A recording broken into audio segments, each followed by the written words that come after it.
Welcome to the Orange County Atheist TV show. My name is Bruce Gleason. My name is Vaughn Reese. This show is for atheists, agnostics, freethinkers, and rational thinkers who wish to learn more about the world around them without religious dogma. If you have any comments or questions, please feel free to email us at ocatheist@backyardskeptics.com, or we have a phone answering service at 714-998-8682. Our mission is to promote atheism and help promote meaningful dialogue between believers and non-believers.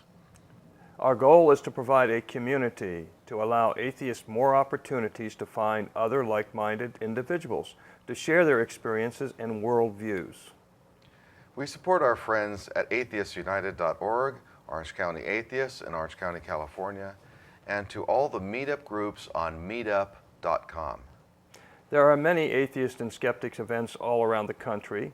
We also support Americans United for Church and State Separation and the FFRF, that's the Freedom from Religion Foundation, which publishes Free Thought Today.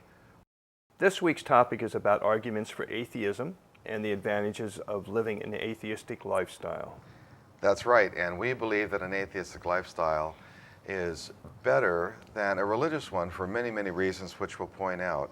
We also produce or have a meeting in this patio section of my home every Thursday, fourth Thursday of every month in Orange County. So if you're a member of if you're the community in Orange County, please look up backyardskeptics.com, and we have about 15 to 25 people here every month with a particular topic. We have movie reviews and book reviews, and one of the things that I ask people and gather information informally is, what does atheism has to offer? And at first it's like, well, we don't believe in anything religious, so what can we offer? But there is something to offer in an atheistic lifestyle, and I have a couple quotes here that I'd like to talk to Vaughn about, not quotes, but just answers from the members of the Backyard Skeptics that have been here. And the first one is,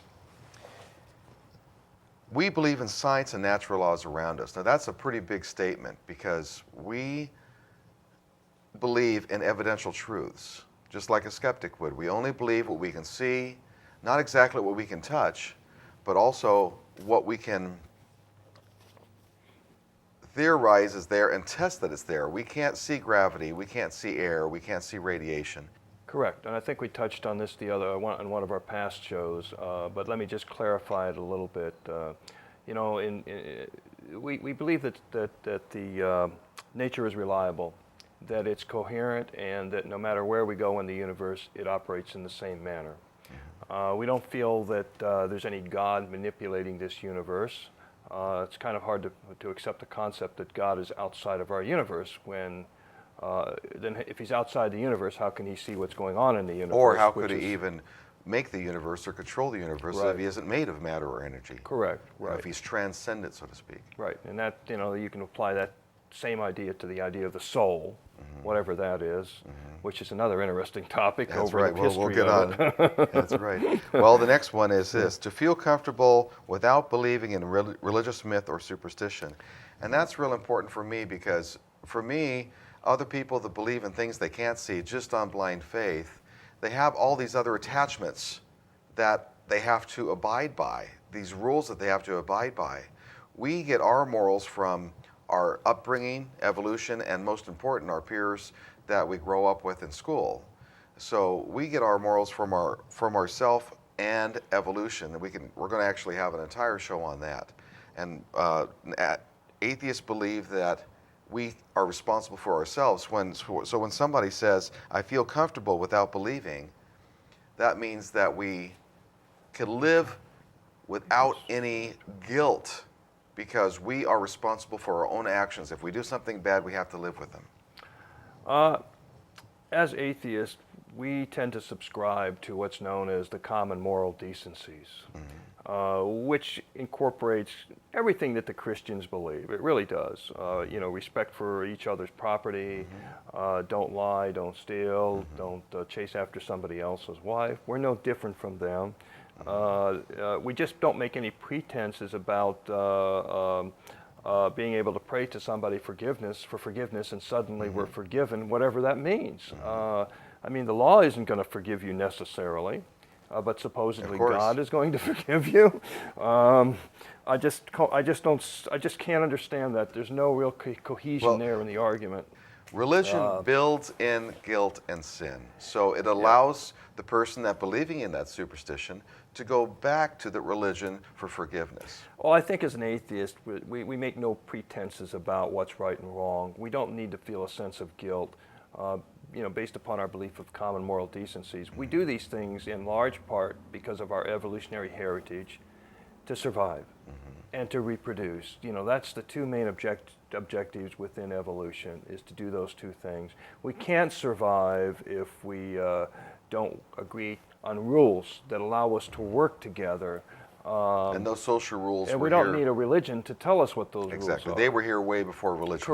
Correct. You might call it a natural religion if you want to use that term. And just to mention that you said earlier we don't have guilt. Well, obviously we do have guilt. We do have guilt. Yeah, we have guilt for our when we do something bad, but we hold it within ourselves. We take responsibility for ourselves. We don't throw it out to some supernatural belief system.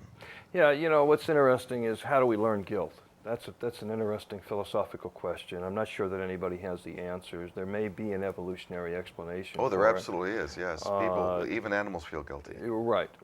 They don't do things. They know it's in their benefit not to do things for their own survival. And that survival runs a whole wide gamut of different things. Well, here's another good mention from one of our Backyard Skeptics members. To accept that some answers are simply unanswerable. However, science is filling in the holes where God once was, one item at a time. And this is very true because it takes many centuries for religion usually to accept fact.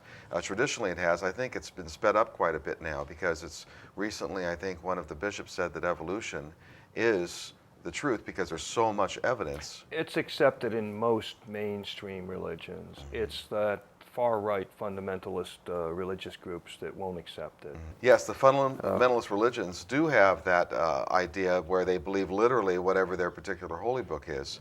But if you look at, as you're growing up, for instance, if you look at all the answers, or all the questions that you have in life, and you look at something and it's unanswerable, it's very easy to put God in that answer, some new supernatural deity in that mailbox. Well, it's a very simple explanation that doesn't require any real thought.